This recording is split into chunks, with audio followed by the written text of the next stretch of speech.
Wasyaitanu la'anahullah harisun ala ayyushghilal mu'mina an salatih. Dan bermula syaitan, semoga melaknat akannya syaitan oleh Allah, itu harisun. Syaitan itu sangat rakus ala ayyushghilal mu'mina, untuk bahwa menyibukkan ia akan orang yang beriman an salatih, dari salatnya. Jadi syaitan itu tujuannya pengen menyibukkan orang yang beriman dari salatnya. Hatta innahu yaftahu lahu 'inda qiyamihi ila salat.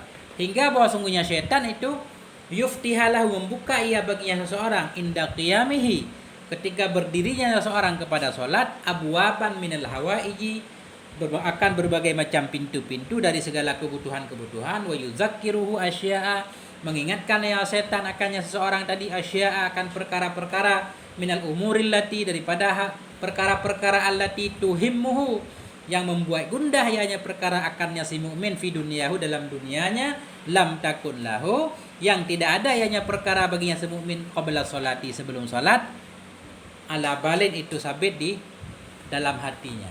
Itu. Jadi setan itu tujuannya menyibukkan orang yang beriman dari salatnya, hingga dia kadang mengingatkan atau membuka ketika seorang mukmin mau salat, berdiri melaksanakan salat, setan membuka untuknya pintu-pintu kebutuhan. Begitu berdiri untuk salat, udah mulai terbayang hal-hal yang membuat dia gundah, mengingatkan perkara-perkara yang membuat dia gundah tentang urusan dunia, tentang dagang lah ini, segala macam, ntar ada pembeli, ini itu, ntar mau salat jamaah, ini ada pembeli mau ngeborong banyak-banyak, gimana nih ceritanya. Hal-hal yang tadinya belum terpikir, malah terpikir dalam salat. Wa qasdul la'ini bidzalika ayyushghilahu fi sholatihi 'anil iqbali 'ala Allah wal huduri ma'ahu fiha. Bermula tujuan si terkutuk itu, si setan itu, dengan demikian itu menyibukkan ia akan orang yang beriman dalam sholatnya, sibuk anil iqbali, hingga jauh dari menghadap kepada Allah dan hadir bersamanya Allah dalamnya sholat.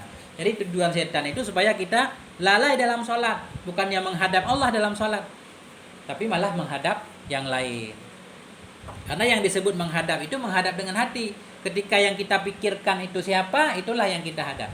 Kalau mikirin dagang, berarti kita sedang menghadap dagang.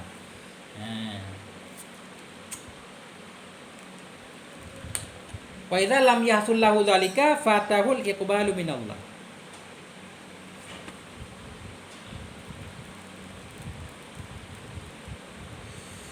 Wa idza lam yahsul lahu dzalik, dan apabila tidak berhasillah baginya si mukmin oleh demikian menghadap kepada Allah dan hadir bersama Allah dalam salat.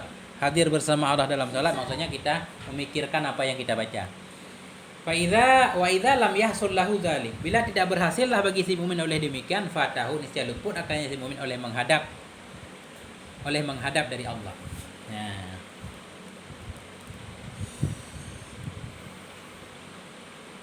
wa rubbama kharaja min salatihi ma'zuran, dan kadang-kadang keluar ianya si mukmin dari salatnya hal keadaan ia itu yang berdosa. Malah kita keluar dari sholat dalam keadaan berdosa, bukan berpahala. Walidzalik istahabbal ulama rahimahumullah lil musalli ay yaqra 'inda iradati dukhuli fi shalah qul a'udzu birabbin nas tahassunan minasyaitonir rajim. Karena itu menyunnahkan oleh ulama rahimahumullah bagi orang yang sholat bahwa membaca ya ketika pengen masuk dalam sholat, membaca qul a'udzu birabbin nas. Sebagian ulama menganjurkan supaya kita membaca qul a'udzu birabbin nas kalau mau salat, tujuannya untuk berlindung dari setan, minta lindung kepada Allah dari godaan setan, tahasunan, untuk membentengi diri minasyaitonir rajim, dari setan yang terkutuk.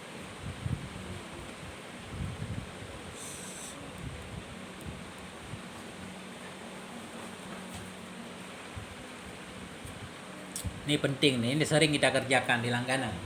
Wayam bagi Allah tudawima fi sholatika ala qiraati suratin maksusatin ba'dal Fatihah. Waspat, dan sepantaslah bahwa la tudawimu, tidaklah engkau terus-terusan, Allah tudawima, dan sepantaslah bahwa tidaklah engkau terus-terusan fi sholatika, dalam sholatmu, ala qiraati suratin maksusatin, di atas membaca surat yang khusus, ba'dal Fatihah, sesudah Fatihah. Jangan sampai kita dalam sholat membaca surat itu aja, langganan, misalkan Qul huwallahu ahad terus sesudah Al-Fatihah. Nggak bagus, kan Quran banyak banget, 114 surat, masa langganannya satu surat? Surat langganan kan? Jangan.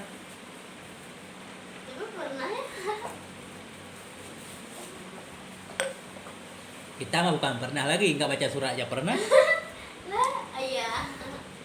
ya kan? Fatihah doang. Ini nggak bagus nih kalau baca surah-surah itu mulu. Illa in warada syar'u bihi. Kecuali jika datanglah oleh syarak dengannya. Misal maksud datang syarak kecuali memang pada sholat-sholat yang agama menganjurkan untuk kita baca surah-surah itu terus. Ada sholat-sholat tertentu yang dianjurkan untuk membaca surat tertentu ada. Wadhalika kakiraati alif lam sajadah wahal ata alal insan fi subhi yaumil jum'ah. Seperti membaca alif lam mim sajadah, hal ata alal insan pada subuh hari Jumat itu nggak apa-apa diulang-ulang, ya kan?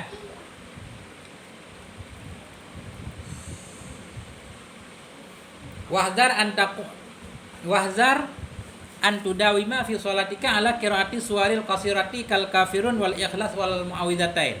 Waspadai olehmu akan bahwa engkau terus-terusan fi sholatika dalam sholatmu ala qiraati suwaril qasirah, di atas membaca surat-surat pendek-pendek kal kafirun, ikhlas dan muawwidzatain. Jangan sampai berlangganan surat-surat pendek terus. Hafalan nggak nambah-nambah misalkan. Pokoknya kalau salat al kafirun, kalau salat ikhlas Anas al-Falah, udah itu doang langganan. Nggak boleh. Kali-kali boleh, yang nggak boleh di sini langganan. Tudawima, continue itu terus. Nggak boleh langganan. Nggak, kalau dagang baru langganan. Kalau sholat mah jangan langganan surat pendek. Baca aja dari alif lam mim, kan udah hafal tuh sejus. Baca satu halaman, rakaat kedua satu halaman kan? Terus sambil ngulang hafalan itu.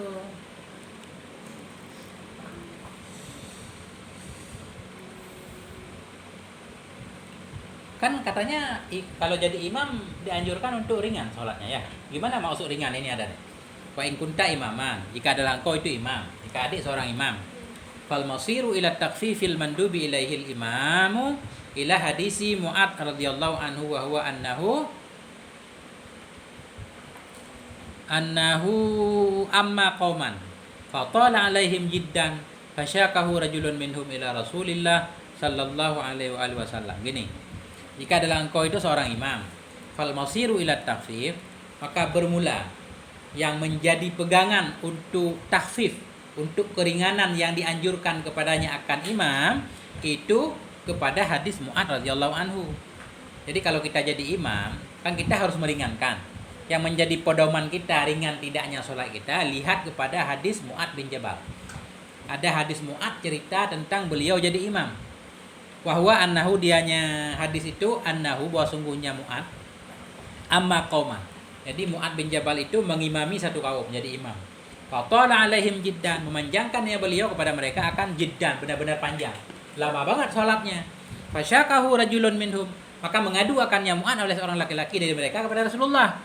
Ada sahabat yang lain datang kepada Rasulullah mengadu, ya Rasulullah, ini Mu'ad jadi imam panjang benar.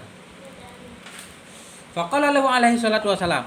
Jadi Nabi berkata kepada Mu'ad bin Jabal, Nabi memanggil Mu'ad berkata, afattanon anta ya Mu'az.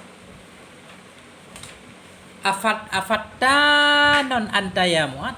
Apakah engkau pengen jadi tukang fitnah wahai Mu'ad? Tukang fitnah, kamu pengen membuat orang-orang lari dari sholat.